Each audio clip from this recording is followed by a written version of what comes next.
Salam sejahtera bagi semua saudara-saudari dalam Tuhan. Di tengah masa pandemi yang berkepanjangan, yang kemungkinan mengauskan iman dan harapan kita, kami dari Yasperin ingin menguatkan anak-anak Allah dengan program Firman Tuhan di tengah pandemi. Dalam keadaan seperti saat ini, kita memerlukan firman Dia yang menopang segala yang ada dengan firman-Nya yang penuh kekuasaan. Kasih karunia Tuhan Yesus menyertai kita semua.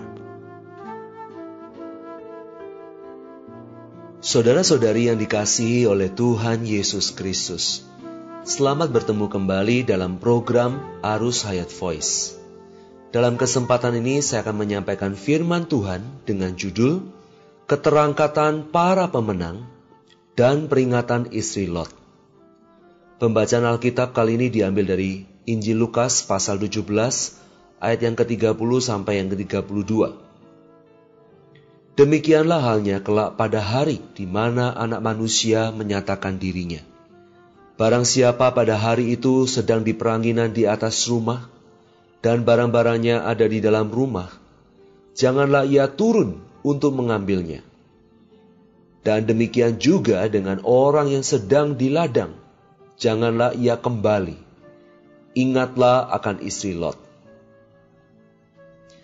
Saudara-saudari yang dikasihi Tuhan, dalam Injil Lukas pasal 17 ayat yang ke-31 sampai 36, Tuhan menunjukkan bahwa kedatangan kerajaan Allah berhubungan dengan diri Kristus dan keterangkatan kaum berimannya yang menang.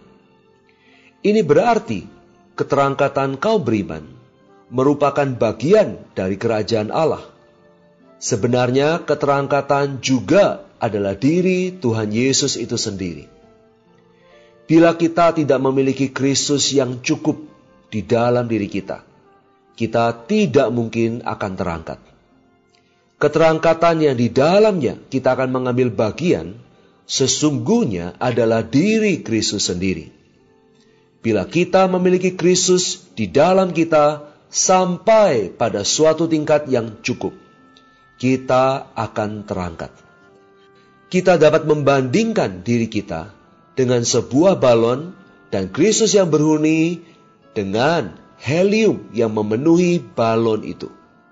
Semakin balon itu dipenuhi dengan helium, balon itu akan semakin terangkat. Demikian pula halnya, supaya kita terangkat, kita perlu dipenuhi dengan Kristus. Karena itu, keterangkatan merupakan perihal dipenuhi dengan Kristus sampai pada puncaknya.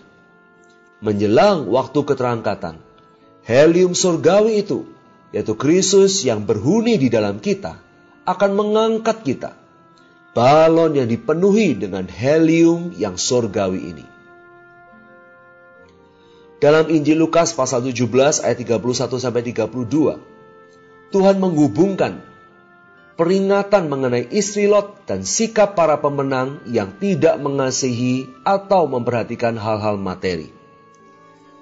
Dalam ayat 31, Tuhan berkata, siapa saja yang pada hari itu sedang berada di atas rumah, dan barang-barangnya ada di dalam rumah, janganlah ia turun untuk mengambilnya. Dan demikian juga dengan orang yang sedang di ladang, janganlah ia kembali. Ini mewahyukan bahwa sikap kita yang segan meninggalkan hal-hal duniawi dan materi akan menyebabkan kita tidak berbagian dalam keterangkatan para pemenang yang digambarkan dalam ayat 34-36. Bahwa yang seorang akan dibawa dan yang seorang akan ditinggalkan. Dalam ayat ke-32, Tuhan memperingatkan, ingatlah akan istri Lot.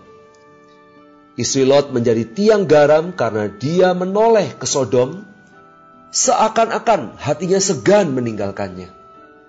Pandangannya yang menoleh ke belakang menunjukkan bahwa dia mengasihi dan dia memustikakan dunia jahat yang akan dihakimi dan dimusnahkan oleh Allah, yaitu Sodom.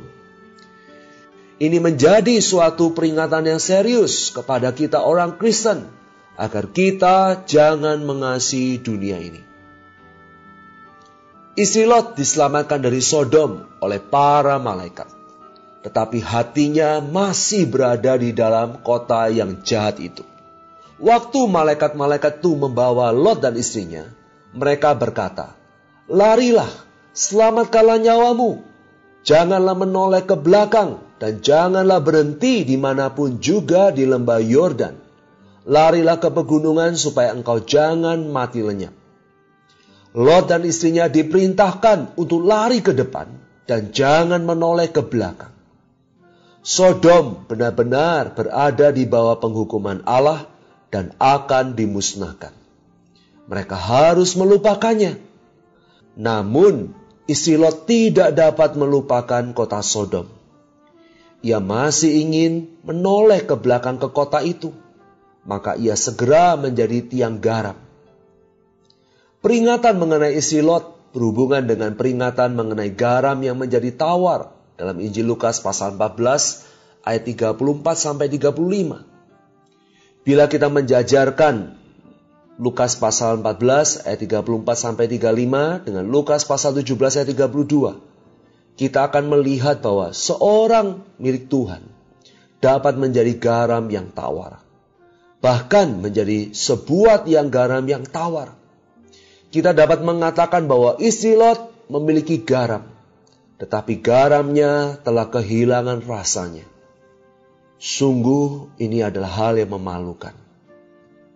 Menurut Injil Lukas pasal 14 ayat 35, garam mungkin berada di dalam salah satu dari 3 tempat ini.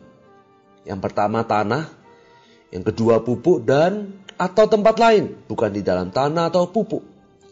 Dalam kasus istri Lot juga ada 3 tempat. Kota Sodom yang dibinasakan, tempat Lot diselamatkan, dan tempat di antara keduanya, yaitu satu tempat yang memalukan.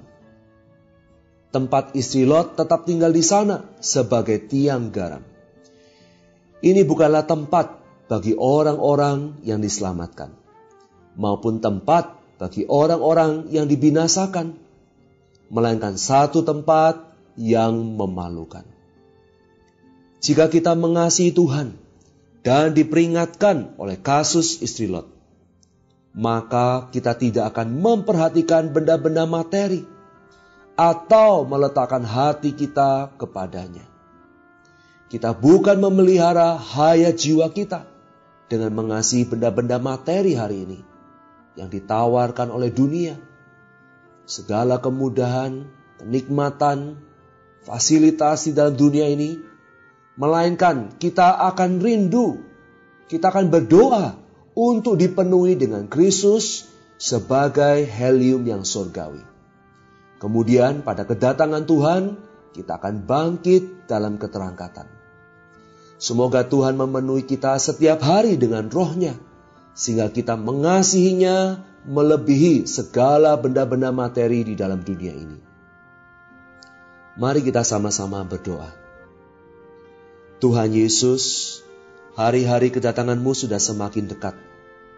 Dan kedatangan-Mu sangat berhubungan dengan keterangkatan kami.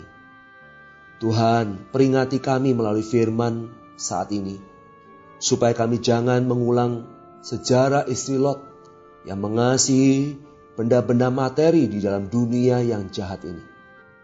Penuhilah kami Tuhan dengan diri-Mu sendiri, sebagai udara yang surgawi, sebagai helium yang surgawi, sehingga kami dapat terangkat berjumpa denganmu. Di dalam nama Tuhan Yesus Kristus kami berdoa dan mengucap syukur. Amin. Demikianlah firman Tuhan, sampai bertemu di kesempatan berikutnya. Kasih karunia Tuhan Yesus Kristus menyertai kita sekalian. Amin.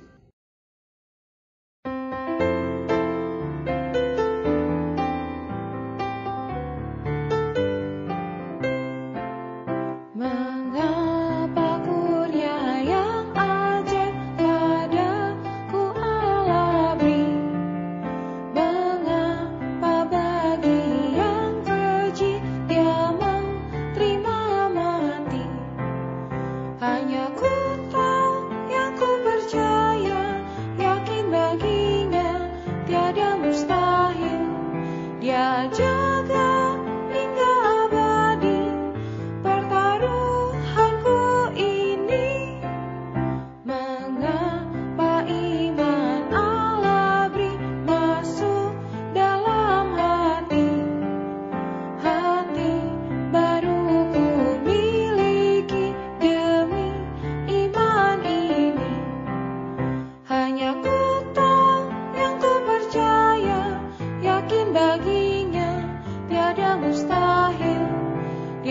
jaga hingga abadi.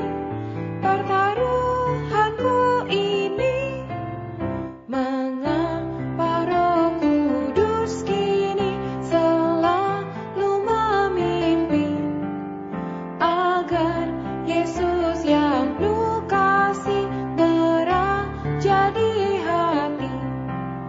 Hanya ku tahu yang ku percaya, yakin baginya tiada mustahil. Dia jaga hingga abadi. Pertaruhanku ini, ku tak tahu nasibku nanti manis atau getir. Sebelum aku jumpa Tuhan, apa yang kan nimpa? Hanya ku tahu yang ku percaya, yakin baginya tiada mustahil. Ya jaga hingga abadi. Pertaruhanku ini, bila kelak Tuhan datang, aku kan di mana? Aku tertambah di dunia ataukah terangkat? Hanya ku tahu yang ku percaya, yakin bagi